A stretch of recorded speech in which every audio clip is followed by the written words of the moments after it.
Kelas Alumni FK hadir untuk kemaslahatan umat. Melalui setiap kebaikan yang disalurkan, kita menebar harapan dan keberkahan. Mari bersama berbagi melalui zakat, infak, dan sedekah untuk mereka yang membutuhkan.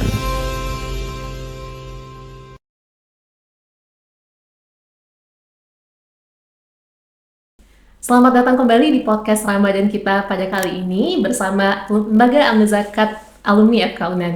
Saya Dr. Mudahirah Madini Aulia, dan pada kesempatan kali ini kita mendapatkan kesempatan yang sangat istimewa karena kita akan berbincang langsung bersama dokter kita yang sangat luar biasa, teman-teman. Ramadan adalah bulan yang penuh berkah, di mana pada bulan ini kita berlomba-lomba untuk saling meningkatkan ibadah kita. Namun, ada beberapa hal yang mungkin seringkali kita lupa perhatikan, yaitu berupa kesiapan fisik kita sendiri. Karena ibadah yang optimal tentu saja membutuhkan kesiapan fisik yang prima. Salah satu organ vital yang sangat berperan besar dalam ibadah kita adalah kesehatan jantung, teman-teman. Karena ketika jantung sehat, insya Allah ibadah kita juga bisa dijalankan dengan baik dan lebih optimal. Oleh karena itu, pada kesempatan kali ini kita akan membahas suatu tema podcast yang sangat menarik, yaitu jantung sehat, ibadah kuat dalam perspektif medis dan juga spiritual. Pada kesempatan kali ini, izinkan saya untuk memperkenalkan narasumber kita yang sangat luar biasa. Beliau adalah Dr. Muhammad Rendra, SPBTKV, subspesialis VE Konsultan, FIAT-CVS. Beliau adalah seorang dokter spesialis bedah toraks kardiovaskular, subspesialis vaskular endovaskular yang sekarang diamanahkan menjadi Direktur Utama Rumah Sakit Pendidikan Universitas Andalas.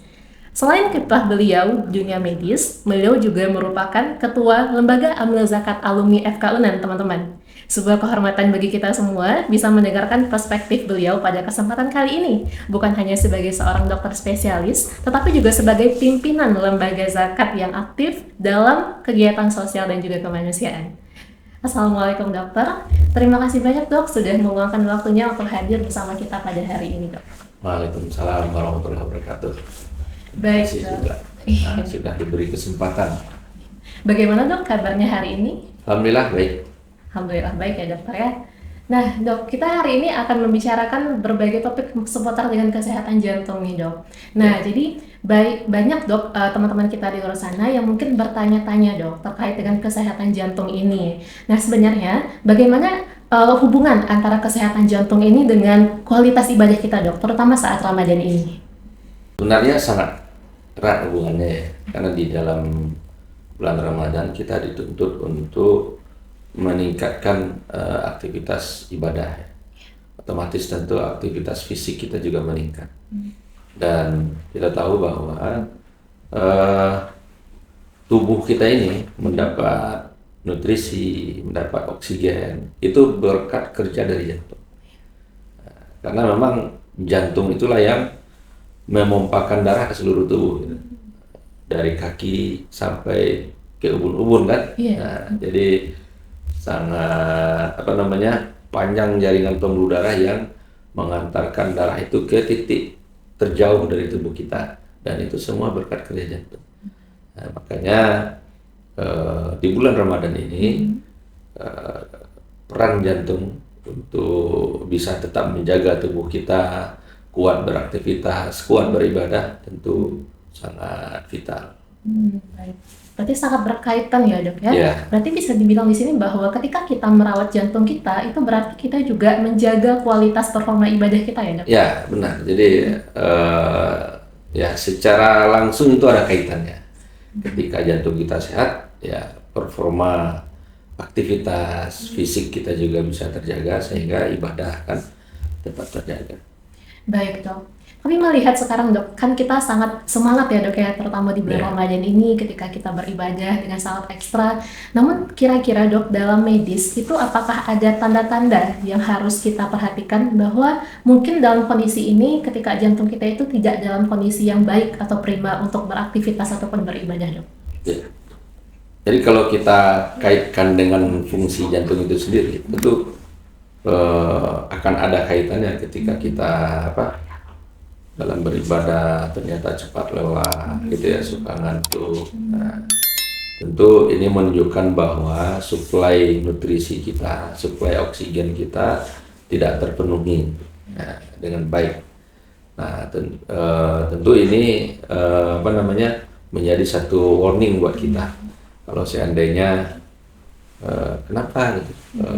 Biasanya kita bisa mengerjakan aktivitas dengan baik, tiba-tiba sekarang sedikit lelah, sedikit ngantuk bawaannya. Nah, itu bisa menjadi warning buat kita apakah ada sesuatu dengan jantung. Tapi kalau seandainya kita kaitkan dengan jantung itu secara langsung, tentu berhubungan dengan gejala penyakit jantung. Apakah itu merasa tidak nyaman, palpitasi, takikardi, atau bisa jadi juga malah yang lebih berat ada nyeri dada.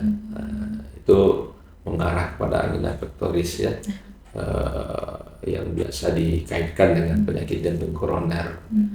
Nah, atau bisa jadi juga mungkin sesak nafas. Nah, ini menunjukkan bahwa kerja jantung dalam memompahkan darah itu tidak secara fungsional tidak baik, itu tidak benar.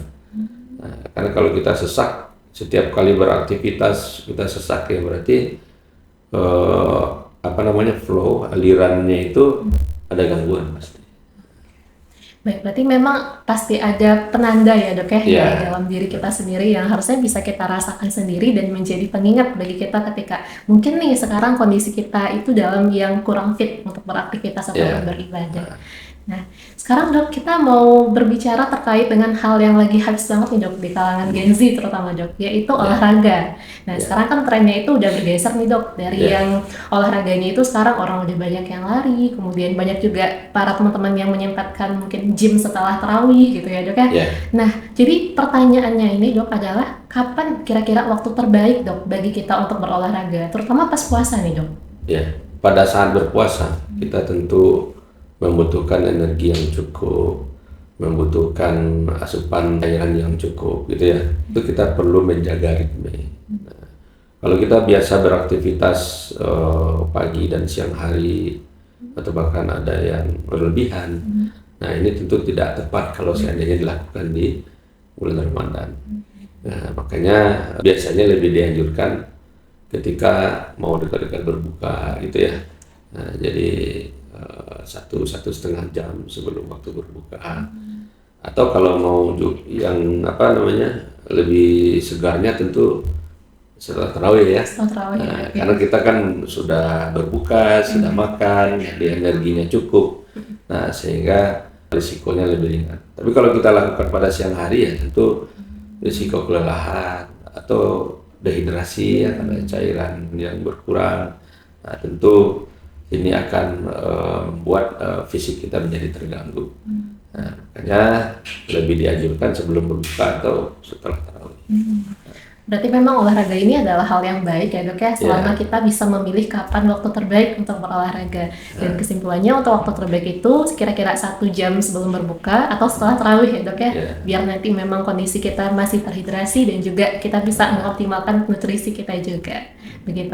Nah, tapi Dini penasaran nih dok, kira-kira dokter sebagai seorang dokter spesialis dan juga seorang muslim yang berpuasa di Ramadan, kira-kira ada nggak dok rekomendasi nih buat kita untuk kapan gitu, dan apa aja sih jenis olahraga yang bisa kita lakukan selama Ramadan ini dok? Ya, sebenarnya kan kalau untuk terkait jantung ya, yang disarankan itu kan aktivitas 30 menit atau 2,5 kilometer jalan ya. Jalan ya dok. Jadi kalau ditanya rekomendasi ya kita ngikutin itu aja. Jangan mengerjakan olahraga yang berat ya. Olah kaki, badminton, nah tentu itu dikurangi gitu ya. Kecuali mungkin kalau memang hobi sekali ya malam aja. Malam ya dok. Nah, setelah tarawih kan, karena kalau kita lelah bisa minum. Tapi kalau misalnya dikerjakan siang hari ya risikonya menjadi tinggi. Oke, baik dok. Kalau ngomongin tentang olahraga nih dok, yang mensupport terkait dengan kesehatan jantung kita dok, kira-kira ada nggak dok suatu jenis tertentu yang bisa dokter rekomendasikan? Baik, jalan santai atau senam, ada juga kan senam jantung, ya stretching, latihan peregangan, bisa juga kalau mau sambil menikmati suasana bersepeda gitu kan. Berarti kesimpulannya adalah ternyata olahraga-olahraga yang sifatnya itu ringan Ya, itu juga bermanfaat ya dok Ya. untuk kesehatan jantung kita. ya, Jadi karena intinya kan kita bergerak sehingga flow aliran darah kita menjadi lancar, sehingga setiap titik di tubuh kita itu mendapat asupan nutrisi, asupan oksigen yang cukup. Oke, jadi begitu ya teman-teman ya. Kita tidak perlu olahraga yang terlalu berat begitu, karena ternyata olahraga yang ringan pun juga bisa bermanfaat gitu untuk kesehatan jantung kita. Nah, tapi dok, kira-kira tadi kan kita sudah membahas dok terkait dengan beberapa penanda atau trigger system ketika mulai ada suatu gangguan mungkin di jantung kita seperti sesak nafas atau mungkin udah lelah gitu. Nah, kira-kira bagi orang-orang yang sudah ada deh gangguan di bagian ini, di bagian jantung terutama, apakah ada suatu pantangan bagi mereka untuk berolahraga? Early warning sistemnya pada tubuh masing-masing kan. Nah, jadi harusnya masing-masing kita mengenali ada gejala-gejala yang kita rasakan sendiri, sehingga bisa menjadi penanda buat kita masing-masing kapan kita harus berhenti. Nah, itu yang paling penting sebenarnya. Jangan terlalu memaksakan diri. Ya, biasanya kan dikaitkan dengan hobi ya. Hobinya itu ya harus main bola atau harus main badminton. Nah, jadi kalau yang paling penting tentu masing-masing kita mengenali gejala dari tubuh kita sendiri. Nah, tapi sebenarnya untuk kelompok-kelompok tertentu ya lansia atau mungkin juga penderita penyakit jantung, penderita diabetes ya, itu harus lebih peduli dengan tubuhnya sendiri ya. Itu barangkali yang perlu kita perhatikan, dan tentunya menyesuaikan olahraga atau aktivitasnya dengan kondisi tubuhnya itu. Berarti ya, bagi di sini adalah tentang bagaimana kita bisa melihat diri kita sendiri begitu ya dok ya. Kita mengenali sinyal dari tubuh kita, mungkin ketika kita udah lelah kita perlu istirahat sebentar gitu ya dok ya. Jangan memaksakan diri. Jangan memaksakan diri. Itu ya poinnya teman-teman, jangan memaksakan diri. Karena yang paling tahu diri kita adalah diri kita sendiri. Nah dok, sekarang kita ingin membahas terkait dengan bagaimana olahraga ini atau bagaimana kesehatan jantung ini dalam perspektif Islam dok. Nah dokter sebagai seorang dokter spesialis jantung tentunya pasti memiliki suatu pandangan yang unik terkait dengan bagaimana Islam ini melihat kesehatan jantung itu dok. Kira-kira boleh kita bahas lebih lanjut dok? Boleh. Jadi begini ya, Islam itu sumul ya. Sumul itu artinya sempurna. Bagaimana kesempurnaan Islam? Yaitu sampai mengatur kepada kesehatan kita.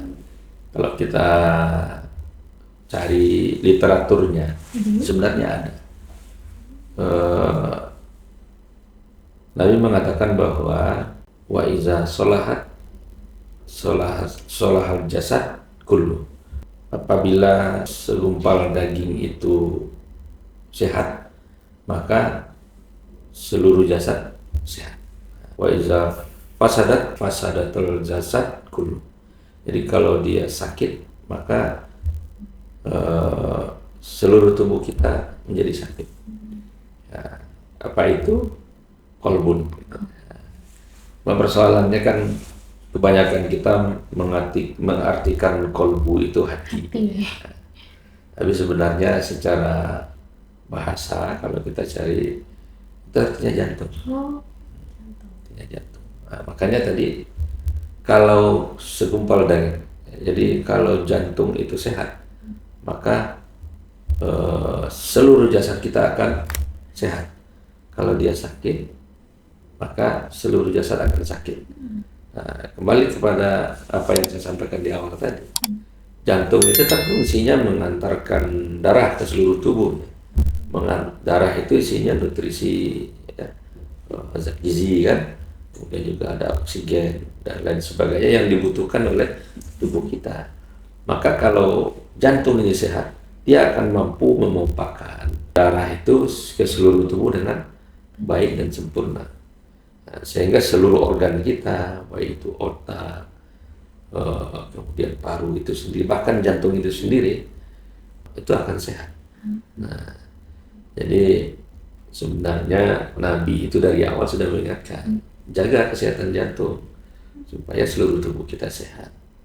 Sangat berkaitan tentunya kesehatan jantung dengan kesehatan tubuh kita secara fisik. Kemudian juga nanti mungkin bisa kita diskusi lanjutkan dengan manfaat puasa untuk kesehatan jantung. Masya Allah. Dan ternyata memang sudah dijelaskan dalam Islam ya dok ya, terkait dengan jantung itu menjadi pusat dari tubuh kita. Ibaratnya kalau kita ngomongin satu negara, ketika pusatnya itu bisa beroperasi dengan baik, insya Allah nanti ke ujungnya juga bisa dengan baik gitu ya dok ya. Oke. Nah, terkait dengan itu dok, kira-kira dalam Islam apakah ada suatu anjuran spesifik dok terkait dengan kesehatan jantung ini? Ya, spesifiknya tentu bagaimana kita menjaga jantung itu tetap sehat gitu ya. Nah, kesehatan jantung itu kalau kita belajar ya secara anatomi, secara fisiologis ya, bahwa jantung itu kan segumpal daging, sama juga kayak otot yang lain, dia butuh nutrisi, butuh oksigen. Nah, pertama kali darah itu dipompakan dari jantung, maka cabang pertama itu adalah pembuluh darah koroner. Pembuluh darah koroner itu adalah pembuluh darah yang mengantarkan darah ke otot-otot jantung. Nah, artinya ya bagaimana flow aliran darah ke otot-otot jantung itu tetap terjaga. Nah, makanya sekarang kita sering ditanyakan tentang koroner ini. Orang sering menyebut penyakit jantung koroner, itulah bahwa pembuluh darah koroner itulah yang menjadi tidak baik ya. Tidak baiknya seperti apa ya? Kebanyakannya adalah terjadi sumbatan, penyempitan. Nah, itu karena terkait dengan pola makan kita. Nah, kalau di bagaimana kita mengkonsumsi terlalu banyak lemak, atau bisa jadi juga karena karbo berlebihan yang kemudian disimpan di tubuh kita dalam bentuk lemak. Nah, penumpukan itu salah satunya ya membuat pembuluh darah koroner kita menyempit. Dia ibaratkan pipa PDAM ya. Nah, kemarin kan habis banjir nih. Ya. Nah, kan banyak tuh lumpur kan. Tersumbat ya dok ya. Nah, istilahnya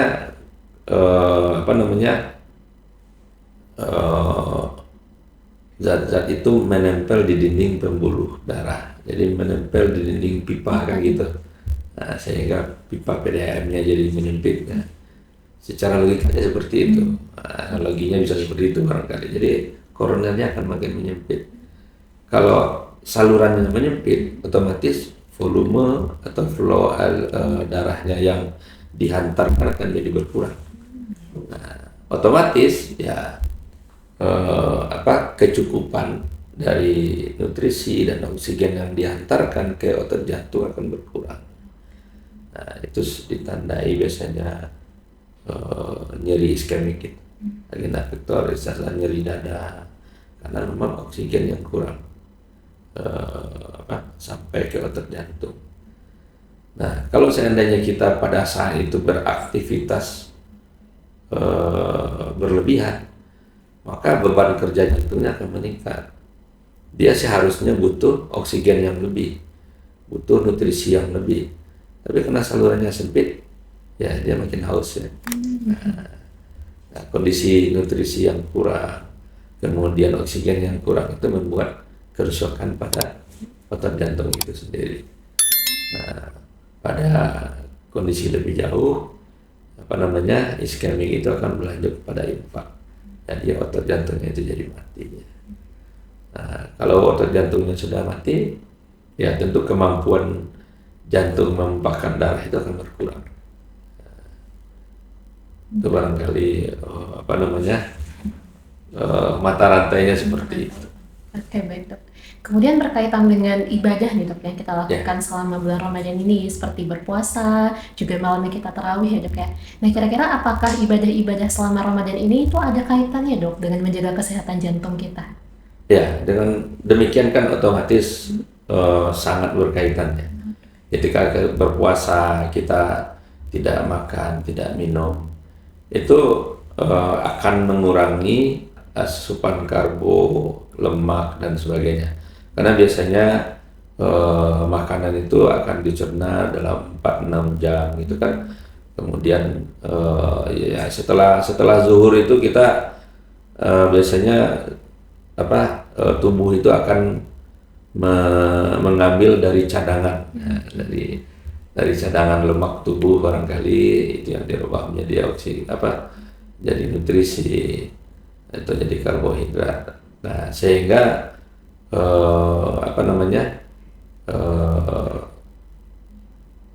ya bisa membatasi ya kolesterol yang tinggi atau karbo yang tinggi. Nah itu akan membuat tubuh kita lebih sehat. Kemudian terkait dengan aktivitas juga. Nah biasanya kita hanya sholat 17 rakaat. Sekarang sholat sebanyak-banyaknya, gitu kan? Mau tarawih, mau 11, mau 23 rakaat, sambung lagi qiyamul lail, mau berapa rakaat terserah ya. Nah itu kan aktivitas fisik yang membakar cadangan-cadangan ya lemak di tubuh kita. Nah sehingga diharapkan dengan berpuasa ini kita akan lebih sehat tentunya. Masya Allah, ternyata memang ibadah yang telah Allah perintahkan dalam Ramadan ini juga sangat bermanfaat ya Dok ya, untuk menjaga kesehatan jantung kita. Iya, dan terutama itu teman-teman semuanya, mari kita sama-sama nih untuk meningkatkan kualitas dan juga kuantitas ibadah kita selama Ramadan. Karena ternyata dengan kita beribadah itu tidak hanya mengejar pahala nih, tapi juga menjaga kualitas kesehatan diri kita, terutama kesehatan jantung kita. Oke, nah Dok, ada satu hal yang ini penasaran nih Dok, terkait dengan kita sehari-hari kan banyak tuh aktivitasnya Dok, mulai dari pagi sampai siang sampai malam, atau mungkin juga ada orang yang justru gak berhenti-berhenti nih Dok kerjaannya, dan itu juga nanti berkaitan dengan tingkatan stres. Nah, kalau kita ngomongin tentang stres nih Dok, apakah dalam Islam ketika kita beribadah itu juga nanti akan berhubungan dengan kita mengurangi stres itu, dan juga apakah itu berhubungan Dok dengan kesehatan jantung kita? Ya, sebenarnya kan ibadah itu terkait dengan bagaimana kita belajar mengendalikan emosi ya. Nah, bagaimana kita bisa mengendalikan pikiran kita. Nah, karena sebenarnya saya paling suka itu mengutip perkataan Hakim, tubuh kita adalah seperti yang kita pikirkan. Jadi kalau iklannya ada itu. Apa tuh Dok? Tapi udah lama. Genzi nggak tahu. Oh, Genzi nggak tahu. Kasih tahu ke teman-teman yang nonton sekarang tuh. Ada dulu iklan obat mah. Obat mah. Ya, obat mah. Jadi asam lambung kan. Jadi ada orang kaya punya vas muda mahal gitu kan. Jadi kesenggol jatuh gitu. Tapi karena dia barang mahal jatuh, stres dia kan, yang sakit perutnya. Oh gitu, yang sakit perutnya ya Dok ya? Iya, jadi dia tidak kena apa-apa, dia sakit perutnya. Kenapa? Karena dengan hartanya yang mahal hancur gitu kan, dia jadi stres, ya asam lambungnya naik. Oh gitu, menarik banget. Ternyata juga ada hubungan langsung nih Dok antara stres dan juga perut ya? Yang ada ahlinya, itu dokter ahlinya. Psikosomatik. Jadi memang pikiran kita itu berhubungan dengan jasad. Bagaimana jasad kita itu sebagaimana apa yang kita pikirkan. Nah makanya kalau kita hubungkan dengan aktivitas di bulan Ramadan ini akan sangat terkait. Karena kan di dalam perintah berpuasa itu kutiba alaikumus syiyam kama kutiba alal ladzina min qablikum la'allakum tattaqun. Jadi diwajibkan pada kita berpuasa sebagaimana orang terdahulu untuk agar kita bertakwa. Tapi pangkalnya adalah ya ayyuhalladzina amanu. Orang beriman. Yang dipanggil itu adalah orang beriman. Bagaimana orang yang beriman? Orang yang percaya, Hah? orang-orang yang percaya terkait dengan perintah Allah dong. Ya, tapi saya mengambilnya dari definisi iman. Nah, iman itu tasdiqun bil qalbi, Wa barakatuh bi qalbi, ya, wa qawlun ikrarun bil bil lisan, lisan, wa amalun bil walau bila akad, nah, gitu. Jadi membenarkan dengan hati, kemudian mengucapkan dengan lisan, kemudian diamalkan dengan perbuatan. Akan begitu. Nah, jadi apa namanya, berkaitan dengan niat di awal. Niat ini kan terkait hati, bagaimana perasaan kita, pikiran kita, gitu kan. Nah, makanya apa, bagaimana pikiran kita itu menunjukkan kepada amalan yang di belakang kita kerjakan atau tidak, gitu. Nah, hubungan lainnya mungkin dokter ini pernah belajar dulu hukum Pavlov. Apa? Ya, sebenarnya ini Pavlov ini meneliti tentang perilaku anjing. Oh, Ya kan? Dok, iya, Dok. Nah, tapi kita bisa melihatnya dari hubungan antara pikiran dengan jasad. Biasa kita. Apa percobaannya? Pavlov ini memberi makan anjing ya, dengan makanan yang sama, dengan piring yang sama, pada waktu yang sama, gitu kan? Nah, sehingga anjing ini terlatih dengan jenis makanannya, suaranya, apa, tempatnya, Waktunya.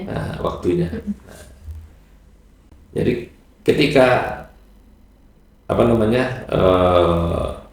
diamati, ya dikasih bau, bau makanan, maka air liurnya netes. Nah, jadi kan begitu ada bau, pikirannya lah, wah ini makanan. Nah, jadi organ-organ pencernaannya menjadi aktif, keluar enzim-enzim, ada air liur. Nah, kalau di lambung itu asam lambung, mendengar suara ini telinga dan seterusnya. Nah, mendengar suara, kemudian apa, diperlihatkan piring.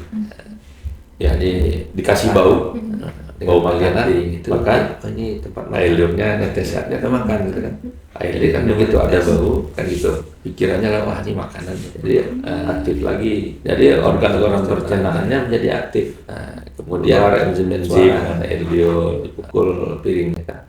Nah, mendengar suara ini telinga. Mendengar suara, ya air liurnya menetes. Nah, aktif lagi apa namanya, saluran pencernaannya. Nah, kemudian juga waktu, udah jam apa namanya, biasanya jam 6 ya, atau jam 6 dia ingatnya makan, gitu kan. Nah, air liurnya menjadi menetes, meningkat, kemudian juga lain-lain. Nah, ini menunjukkan bahwa ada hubungan antara pikiran dengan jasad itu.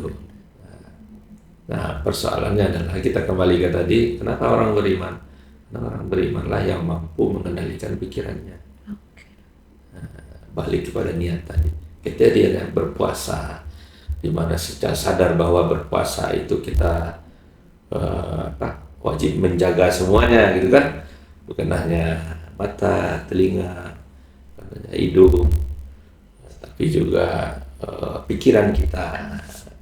Jadi kalau kita kaitkan, maka orang berimanlah yang bisa mengendalikan fungsi tubuhnya, sehingga pelaksanaan puasa itu menjadi lebih sempurna.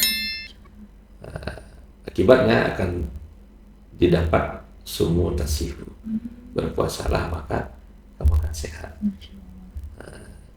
Jadi apa namanya, hubungan antara perasaan, pikiran kita sangat erat dengan keberhasilan kita berpuasa. Nah, maka perlu kita kendalikan. Nah, sekarang bagaimana dengan jantung, gitu kan? Ya, sama. Jadi kalau misalnya pikiran itu berkaitan juga dengan jantung. Karena kalau misalnya apa namanya, ya sama, ketika orang ada stres, maka dia akan takikardi. Nah, Jadi apa namanya, adrenalinnya meningkat gitu kan. Pemompaan jantungnya akan meningkat. Nah, kalau dia sudah ada koroner ya makin sakit jantung dia. Nah, makanya kalau kita berpuasa mengendalikan pikiran, diharapkan ya produksi adrenalin, hormon stres kita bisa terkendali, maka kerja jantung juga akan terjaga. Berarti memang sangat erat ya dok ya kaitannya antara fisik dan juga psikis kita. Sangat erat. Sangat erat. Ketika kita bisa menjaga fisik kita itu juga sebagai salah satu bentuk ikhtiar kita untuk menjaga psikis kita dan sebaliknya ya dok ya. Dan juga salah satu poin yang sangat Dini highlight tadi adalah terkait iman itu. Masya Allah ya dok, juga sangat terbuka pikiran Dini sekarang bahwasanya memang mungkin nggak semua orang ya dok yang bisa untuk bertahan sampai finish line di Ramadan ini. Karena memang ternyata yang Allah pilih dan juga Allah perintahkan itu adalah orang-orang yang beriman, orang-orang yang memang mengikrarkan dengan hati mereka, mengucapkan dengan lisan mereka, dan juga melakukan dengan perbuatan. Masya Allah, sangat luar biasa sekali ya teman-teman. Nah ini dok, kita sekarang akan berbicara terkait dengan bagaimana kita bisa meningkatkan stamina kita dok. Karena mungkin di sela-sela aktivitas kita yang nggak sedikit ini, kita masih semangat untuk ibadah. Tapi seringkali mungkin kendala yang kita hadapi itu adalah kita rasanya nggak kuat dok untuk beribadah sampai malam itu. Kira-kira ada tips dari dokter terkait itu dok? Itu kan udah dikasih Nabi. Kalau berpuasa itu kita disunahkan sahur. Yang ini masalah sekarang kan orang malas sahur. Skip sahur katanya dok. Ya kan sunahnya begitu. Akhirkan sahur, awalkan berbuka kan. Itu kan tujuannya supaya dalam rentang kita berpuasa itu ya apa namanya, asupan energi kita tetap tercukupi. Jadi tidak terlalu lama masa berpuasanya gitu kan. Terukurlah waktunya kan. Dari sahur kita sampai zuhur akan 4-6 jam itu makanan yang kita makan saat sahur itu diproses gitu kan. Nah, cadangannya tubuh kita itu ya di atas zuhur kan. Nah, itu range yang sudah terukur sebenarnya. Nah, ini yang kebanyakan kita tidak ya kurang perhatian lah gitu kan. Karena sebenarnya sebagai seorang yang maksum, tentu apa yang dilakukan dan disampaikan oleh Nabi itu suatu pesan buat kita yang tentunya selayaknya kita ikuti. Jadi kita harus sahur. Jangan tidak sahur. Jangan skip sahur. Jadi kalau bahasanya belum lapar ya nggak nyunah itu. Nggak nyunah ya dok. Menarik sekali gitu. Ya, jadi sahur ya. Nah, upayakan sahur itu yang tinggi serat. Nah, karena biasanya yang tinggi serat akan tahan lebih lama. Nah, kemudian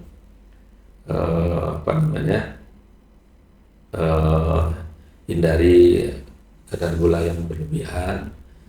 Jangan lupa cairan. Cairan karena cairan ini akan sangat bermanfaat buat kita, apalagi kalau kita beraktivitas di luar ya. Dia akan bisa hilang sendiri apalagi dalam kondisi panas gitu kan. Sehingga berisiko dehidrasi. Nah, ini disarankan ya minum secukupnya. Oke, baik. Jadi kesimpulannya memang seperti yang disunahkan oleh Nabi ya dok ya. Sahur, kemudian menjaga cairan kita agar tetap cukup, kemudian juga mengatur istirahat juga penting kali ya dok ya selama Ramadan ini. Oh iya, ya jangan terlalu memaksakan diri ya. Jangan terlalu memaksakan diri. Segala yang berlebihan itu nggak baik. Oke, baik dok. Kemudian terkait dengan rekomendasi makanan kali ya dok. Tadi dokter sudah menyebutkan di awal terkait dengan serat, kemudian kurangi gula gitu. Nah kira-kira apakah ada semacam rekomendasi makanan yang boleh ataupun yang sebaiknya dikurangi nih selama Ramadan ini biar makin semangat dok ibadahnya? Ya kita dilarang berlebihan. Makanya kalau secara ini kita tetap diharapkan mendapatkan asupan gizi seimbang ya. Nah, tapi jangan berlebihan. Karena biasanya kalau berlebihan yang timbulkan malas ya. Iya. Apalagi kalau habis puasa seharian lalu sahurnya pantang kromo gitu kan. Banyak banget ya. Habis itu ngantuk, tidur lagi tuh. Nah, jadi malas untuk tarawih dan sholat malamnya juga sulit untuk bangun.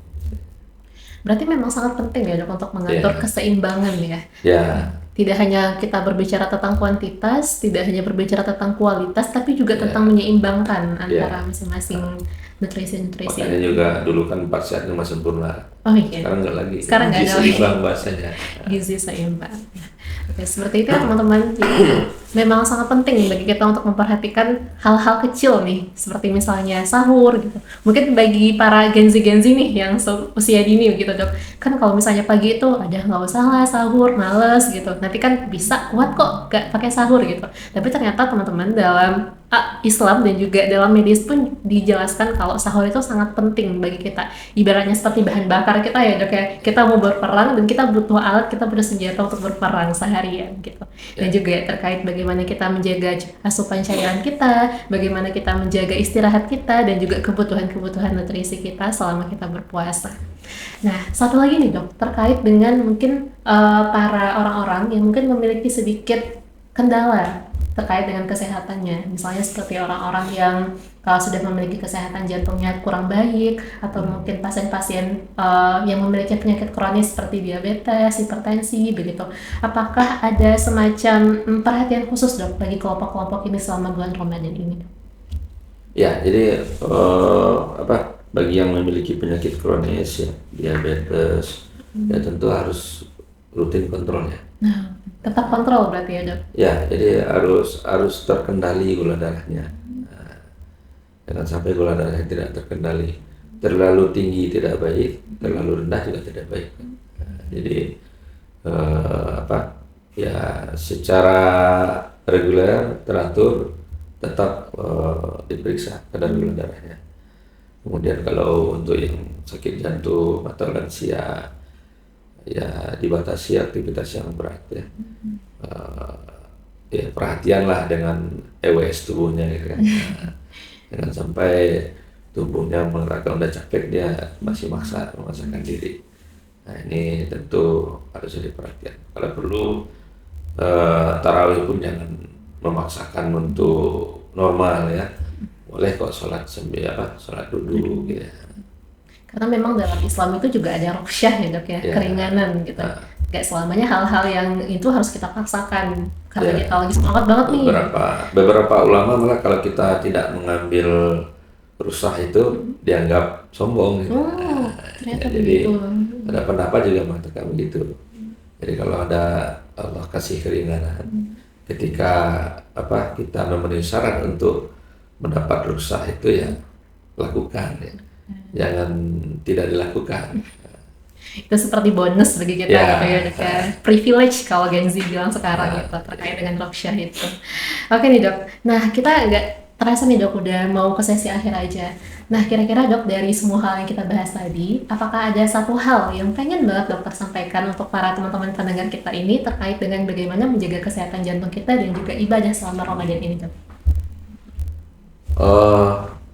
Ya karena bisa dari jantung ya, jantung itu adalah segala-galanya. Segala-galanya. Kenapa ya? Karena segala-galanya tidak akan ada tanpa jantung. Nah, ya kan? Betul. Nah, kalau jantungnya agak kerja ya selesai. Jadi makanya jantung itu segala-galanya. Segala-galanya ya, itu penting banget ya teman-teman untuk memperhatikan, gak cuma nanti pas sudah sakit aja ya dok, tapi bagaimana kita bisa mencegah, kita bisa melihat diri kita, mempertimbangkan diri kita, dan juga gimana nih biar kita tetap prima dan juga pastinya sehat selama Ramadan. Nah oke dok, jadi sebelum kita tutup nih dok, kira-kira ada satu closing statement dari dokter untuk para pendengar kita di rumah. Ya, jadi Ramadan ini adalah momen buat kita memperbaiki pola hidup ya, terutama terkait dengan pola makan.